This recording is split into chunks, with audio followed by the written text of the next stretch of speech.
Alors, lors d'une méditation, il y a quelques jours, 2, 3 jours, il me semble, du coup, j'ai vu que je pratique, par la permission et la grâce d'Allah, les 99 noms d'Allah. J'essaie de les apprendre et de les comprendre.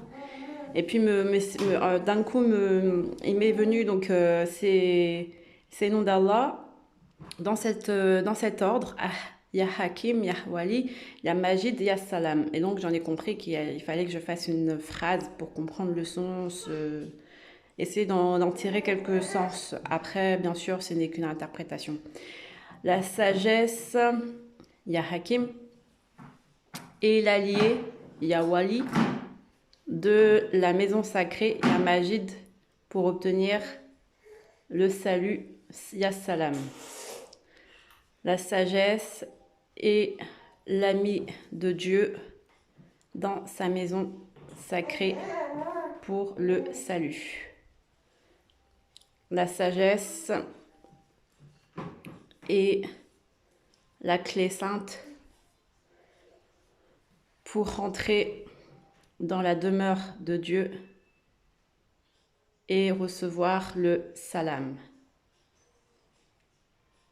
la paix, le salut. La sagesse, qu'est-ce que c'est que la sagesse? Une bonne question. Ya Hakim, il faudra demander à Ya Hakim. Et il m'a aiguillé vers un indice, Surat Yassine. Yassine. Ensuite, il m'a aiguillé en disant de rentrer chez toi.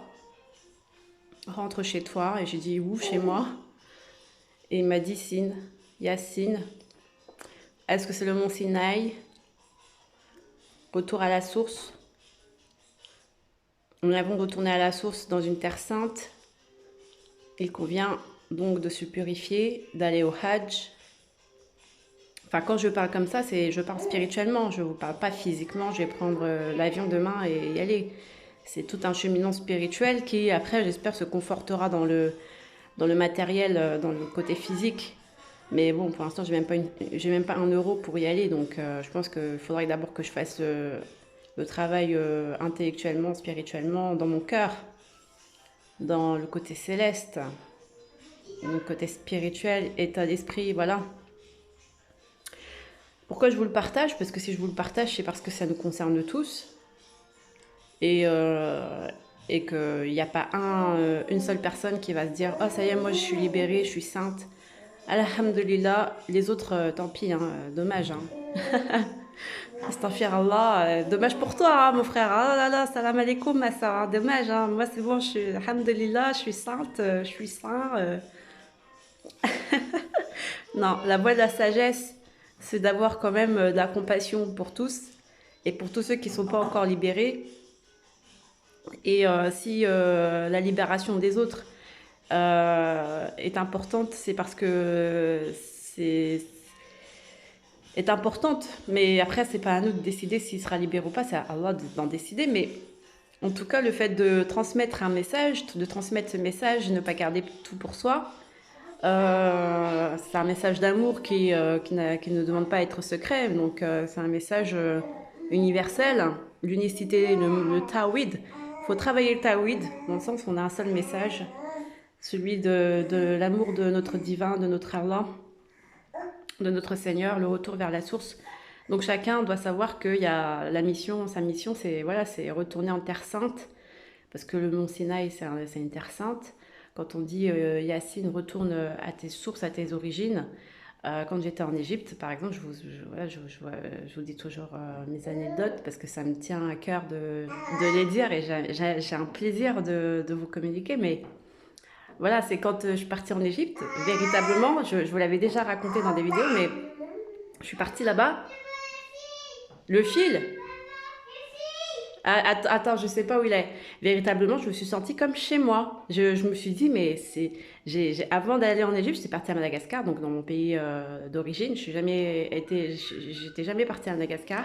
Mais voilà, à la suite quand j'ai gagné le concours du meilleur banquier d'Île-de-France, donc j'ai gagné un concours pour la Réunion, aller à l'île de la Réunion. Mais avant d'aller à l'île de la Réunion, je voulais absolument voir Madagascar. Les deux, à La Réunion et Madagascar, ce sont mes deux îles d'origine. Il y a aussi les Comores, mais pour l'instant, je suis jamais y allée encore aux Comores. Et puis après, je suis partie en Égypte. Après tous ces voyages-là, donc en 2014, je suis partie en Égypte. Et véritablement, je me suis sentie vraiment chez moi en Égypte, beaucoup plus que quand j'étais à Mada ou à La Réunion. C'était pas une question de chez moi, mes origines, non, c'est mes origines de peau là que j'ai, mais c'est vraiment des origines spirituelles, quoi. Un retour vers quelque chose de plus grand, parce que c'est là où j'avais une vision des yeux de voilà, comme si en fait, voilà, comme si mon âme. Et puis après, à la suite de ça, je savais pas, mais il y a dernièrement, j'ai fait des visions de l'Égypte ancienne, comme quoi je me souvenais de plusieurs choses de l'Égypte ancienne, comme si j'étais dans l'Égypte, quoi. J'étais à l'époque de Pharaon, tout ça. Comme si mon âme était déjà avait déjà connu cette époque-là. Voilà. Et je pense qu'il y a beaucoup de gens mais qui retrouvent leur mémoire petit à petit, leur mémoire d'âme, quand ils rentrent en spiritualité. Et revenir en Égypte, ça ne veut pas dire l'Égypte pharaon, les trucs Horus, Isis, les trucs comme ça, non. C'est revenir à la Terre Sainte. Qu'est-ce qui se passe?